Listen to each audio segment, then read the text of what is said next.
Salut internaute, ça me fait super plaisir d'être là avec toi aujourd'hui. Et le sujet, c'est ça. Alors, départ pour le travail. C'est toujours plaisant ici, la météo. Hein. On en parle beaucoup de la météo au Québec. Tu vas en voir probablement souvent dans les vlogs. J'en ai déjà beaucoup parlé dans les derniers vlogs. Mais c'est pas de la petite conversation que tu peux avoir juste pour être social. Ça a un impact majeur sur la vie de tous les jours. C'est pour ça qu'on en parle quand même souvent. Bon, ok, je vais te montrer ça quelques minutes avant de partir. Alors voilà ce qui se passe aujourd'hui. Donc tu l'as compris, il neige sans discontinuer. Il neige depuis cette nuit, il fait -12.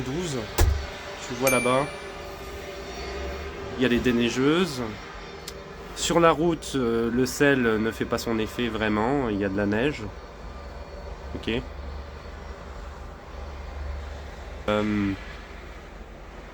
En fait, c'est pas une grosse tempête de neige. Tu sais, les grosses tempêtes de neige, c'est quand il tombe énormément de neige en très peu de temps. Là, en fait, il tombe un tout petit peu de neige. Pas grand-chose, mais constamment. Et ça tombe pendant 24 heures d'affilée. Donc ça va finir en fait à 22 heures cette nuit. J'ai regardé selon Météo Média. Et ça a commencé dans la nuit, cette nuit, donc d'une nuit à une autre. Alors, 25 cm de neige, donc c'est bien. Il faut que tu partes plus tôt au travail. Pourquoi? Parce qu'il faut que tu déneiges ta voiture, naturellement. Hein, pas le choix. Hein. Tu vois les voitures ici. Bon, ben voilà. Et puis aussi, tu l'as vu sur la route, le sel n'agit pas. Étant donné qu'il neige sans discontinuer, il neige quand même fort. Bon, c'est de la petite neige, mais il neige quand même de manière régulière. Donc ça veut dire que tu prends plus de temps pour te rendre sur ton lieu de travail, hein, naturellement. Hein, si t'es pas un crétin et que tu conduis quand même avec des pneus neige, de manière, je te dirais, en faisant attention, c'est sûr que ça prend plus de temps. Et étant donné que la plupart des gens sont comme moi et conduisent quand même plus lentement, hein, on va pas se mentir, ça roule moins vite aussi, il y a plus de voitures, ça roule un peu moins vite. C'est chiant, quoi. C'est chiant pour la vie. C'est beau, hein, ok, c'est magnifique, rien à dire. Mais c'est chiant pour la vie de tous les jours. On va pas se mentir, pour le quotidien, c'est quand même... ça, c'est désagrément, clairement. Préparé pour aller travailler. Et éventuellement, il va falloir repenter les marches.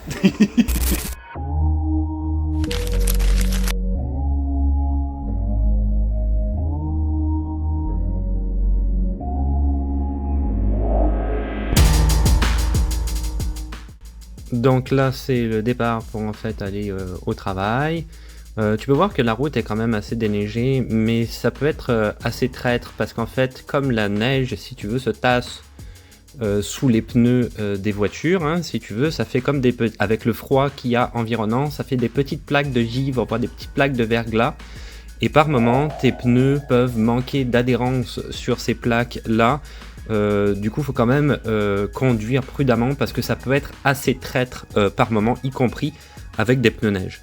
Il neige quand même pas mal, tu vois mes essuie-glaces des fois, je les ai mis en intermittent. Mais... Alors juste à gauche tu vois ce sont des nouvelles constructions en fait de ce qu'on appelle condos. Alors les condos c'est des appartements qui sont en copropriété, c'est plutôt mal nommé parce que là ce serait plutôt des appartements locatifs. J'ai accéléré un petit peu le segment si tu veux, donc tu as l'impression que ça va très très vite, mais en fait c'est parce que je l'ai accéléré au montage pour pas que ce soit trop long à regarder. On voit qu'on arrive à un rond-point. Alors le rond-point, même s'il paraît déneigé si tu veux, c'est toujours un petit peu compliqué, encore une fois à cause de ces fameuses petites plaques de verglas. Donc là encore une fois on arrive sur un pont, toujours la même affaire de la neige qui peut être verglaçante, donc il faut quand même prêter attention. Tu vois sur la gauche, ce sont tous des appartements qui sont en construction, encore une fois locatifs. Il y a énormément de construction au Québec, mais vraiment beaucoup depuis la crise du logement. Je ne sais pas si ça va arranger quelque chose, honnêtement,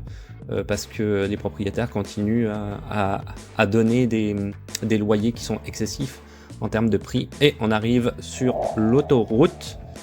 Donc là, encore une fois, j'ai un peu accéléré le segment, mais on est plus vers 80 km/h. Encore une fois, même chose avec les fameuses plaques verglacées dont j'ai parlé tout à l'heure.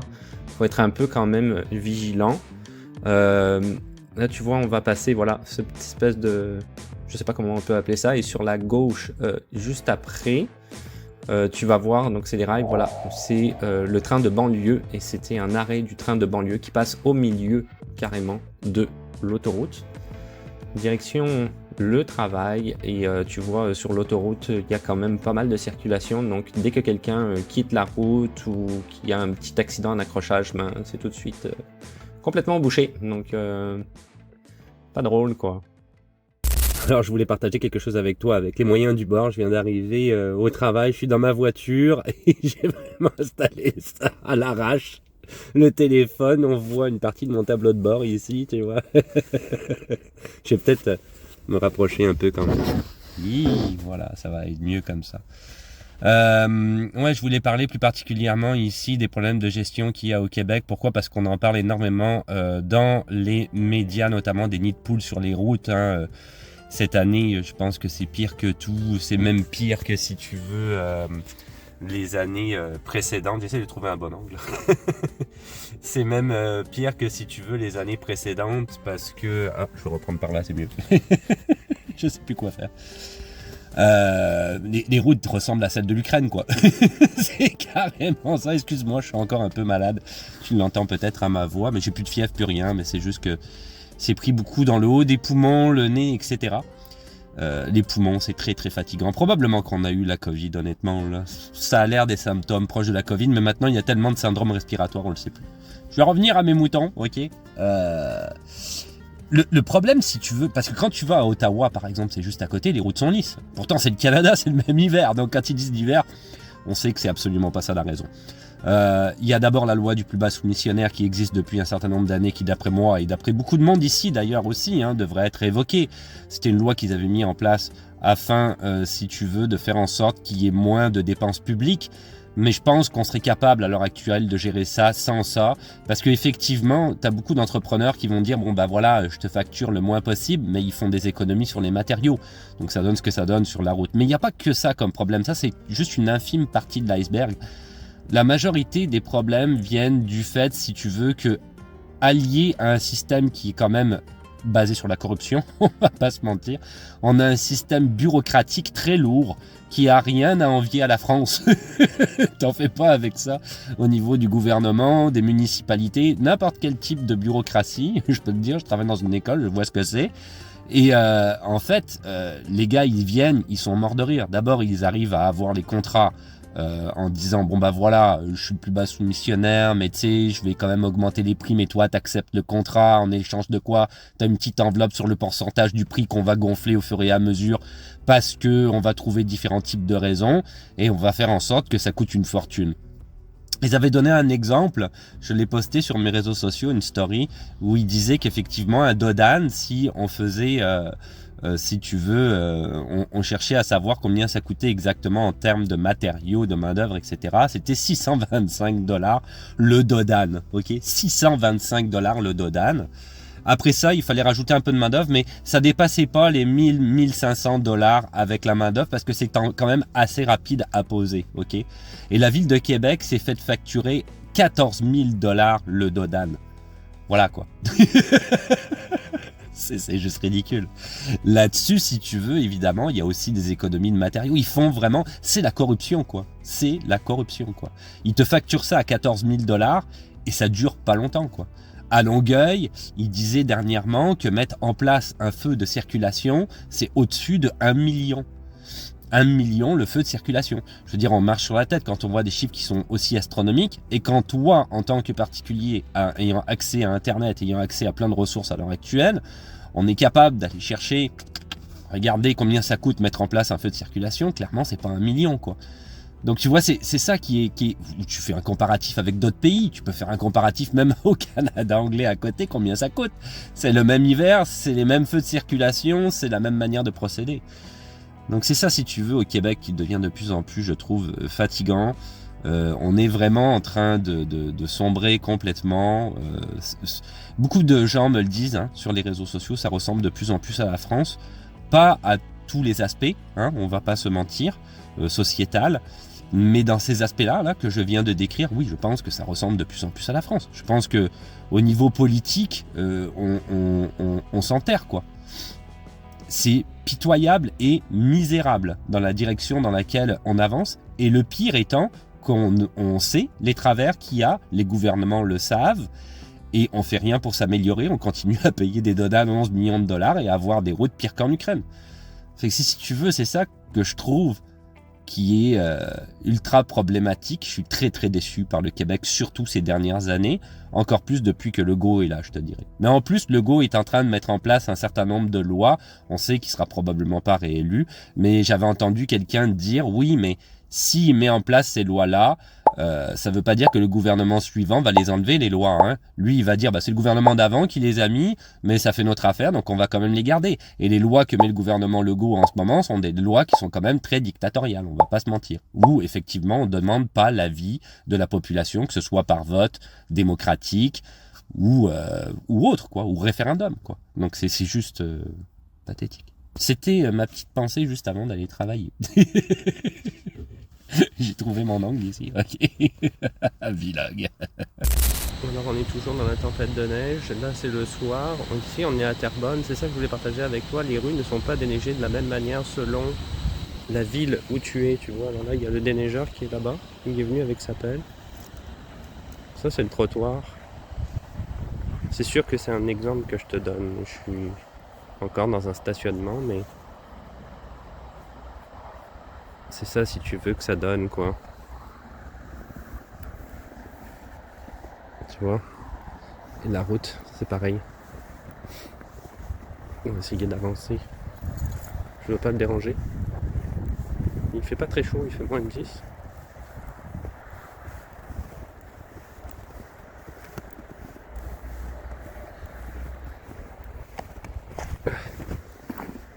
Tu vois, regarde la route.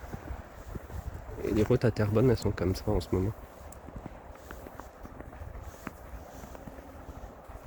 Tu vois, ça dépend des villes. Je suis persuadé qu'à Montréal, ça va être pareil. Mais à Repentigny, non. Et à Charlemagne, ça va être pire. Ça dépend vraiment des villes. C'est spécial, hein?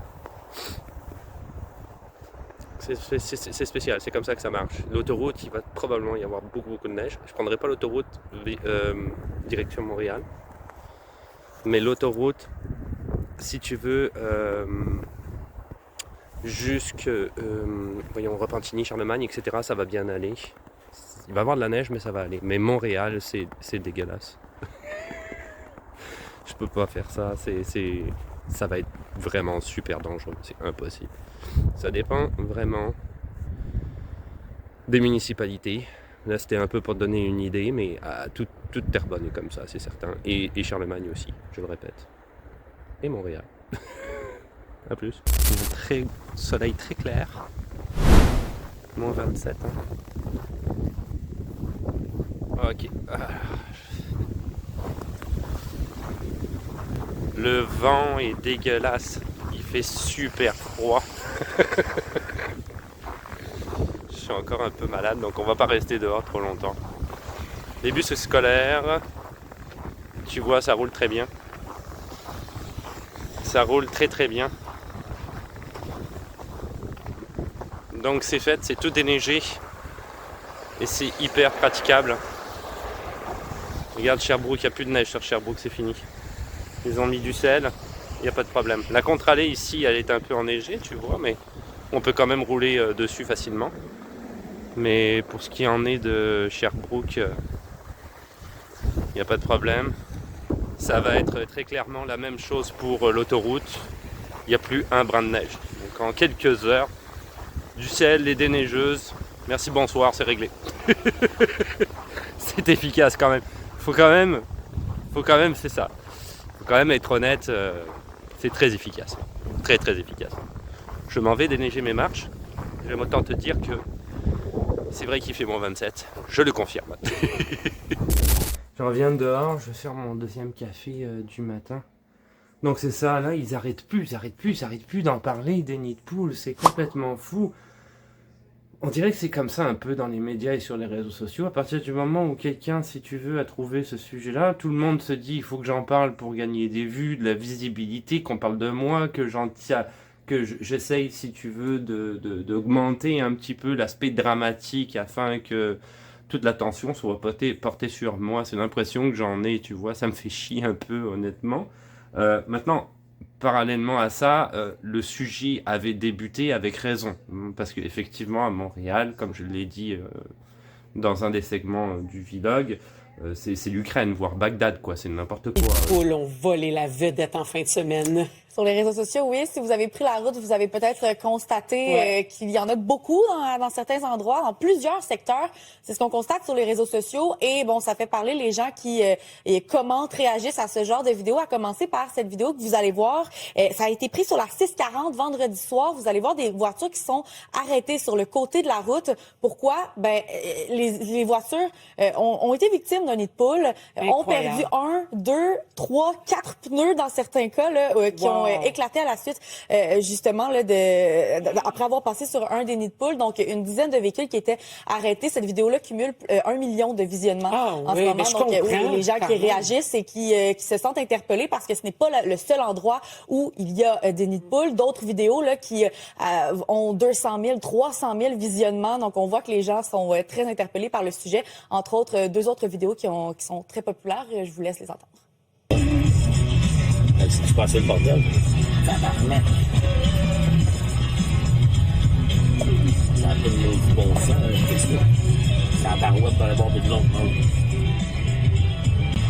On le voit sur la route, c'est assez, c'est quelque chose. Ben, ça n'a pas de bon sens. Ouais, exactement. Il y en a. Et aussi sur Facebook, on en partage des vidéos. Oui, sur les groupes, entre autres, le Spotted de certaines villes. On dit, bon, faites attention à la hauteur de tel commerce dans la ville, il y a quelque chose qui se passe, donc les vidéos qui sont grandement partagées. Je pense qu'à l'heure actuelle, en dépit du fait de ce que je viens d'expliquer par rapport à l'hyperdramatisation un petit peu de ce sujet de la surexposition, je pense qu'on est dans un point de non-retour, parce que ce qu'ils font, c'est qu'ils colmatent les trous avec de l'asphalte, mais évidemment avec le froid et le chaud, l'asphalte travaille et puis ça agrandit de plus en plus les trous. Donc, on est dans un point de non-retour, dans le sens où il faudrait refaire les routes au complet, comme il faut, comme on fait en Ontario, où elles sont très lisses, par exemple, la province d'à côté. Essayer d'éviter les petites enveloppes, essayer d'éviter un petit peu la corruption, au passage, et d'étirer les matériaux, de faire en sorte de mettre un petit peu moins d'asphalte, mais de quand même facturer le montant d'asphalte qui, soi-disant, il y a par terre, d'accord ? Tu vois un petit peu ce que je veux dire ? Donc... ouais, ça serait bien si tu veux qu'il y ait peut-être plus un contrôle au niveau de la gestion. Mais le point de non-retour est là parce qu'on ne pourra pas faire toutes les routes, par exemple, de Montréal, voire même de plusieurs régions du Québec, plusieurs villes du Québec en même temps. Donc on va avoir un arriéré de trous, clairement, mais il y a certaines routes, d'après moi, celles qui sont les plus trouées, ou c'est même plus une route, c'est juste ridicule. Il y aura pas le choix, il va falloir qu'il fasse quelque chose. Parce que on peut pas constamment détruire nos véhicules simplement en allant au travail. Je pense que on est tous d'accord. Mauvaise gestion au Québec, très clairement. Et voilà, c'est tout pour aujourd'hui. Donc encore un vlog où je parle quand même pas mal de météo. Oui, ça revient tout le temps, mais il faut te dire une chose quand même, parce que toi, tu le vis pas, surtout si t'es pas au Québec. Si t'es au Québec, tu sais de quoi je parle, clairement, mais si t'es pas au Québec, ok, j'entends, on a un hiver particulièrement rude et difficile cette année. On a, tu l'as vu dans le vlog, on a des moments où il peut neiger pendant 24 heures. Après ça, on a des températures, des fois même en même temps, excessivement froides. On parle de vortex polaire, donc des moins 30, des moins 37, des moins 27. Peu importe, on arrive dans les moins 30, proche des moins 40. C'est très très dur, c'est dur pour tout le monde. Pour les voitures, c'est pénible, naturellement. Une voiture qui fonctionne par moins 40 fonctionne plus ou moins bien. On s'entend, elle fonctionne, mais c'est pas très bon pour la mécanique. Bref, et puis bon voilà, je pense qu'on en a suffisamment parlé, des trous sur la route. Je pense que c'était important d'en parler parce que c'est un véritable problème ici au Québec, il y a un problème de gestion. Je ne reviendrai pas sur ce que j'ai dit, mais effectivement, je pense qu'à un moment donné, il faudrait qu'on ait un vrai gouvernement en place qui gère les vraies affaires, ok? Qui arrête de dépenser de l'argent dans des investissements nébuleux avec des enveloppes qu'on ne sait pas trop où.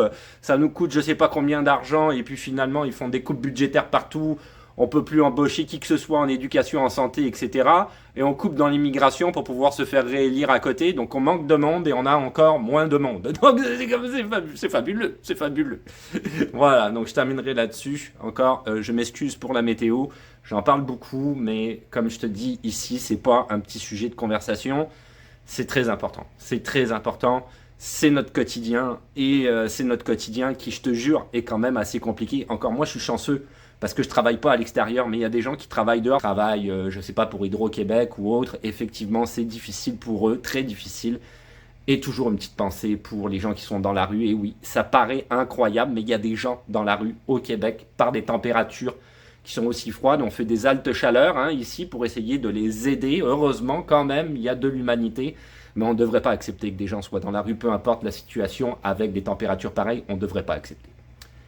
Pour le reste, c'est comme d'habitude, tu peux me retrouver sur les réseaux sociaux qui comprennent TikTok, Instagram, Facebook et Twitch peut-être un jour. Ma chaîne YouTube que tu es en train de regarder en ce moment, donc je t'invite à t'abonner, etc. Je le dis pas, je le mets habituellement en montage, là je le dis. Ok, à t'abonner parce qu'évidemment, toujours du contenu, toujours du contenu, toujours du contenu. Je poste beaucoup de contenu. C'est ma vibe. Là-dessus, je te dis à la revoyure. Ciao, bye.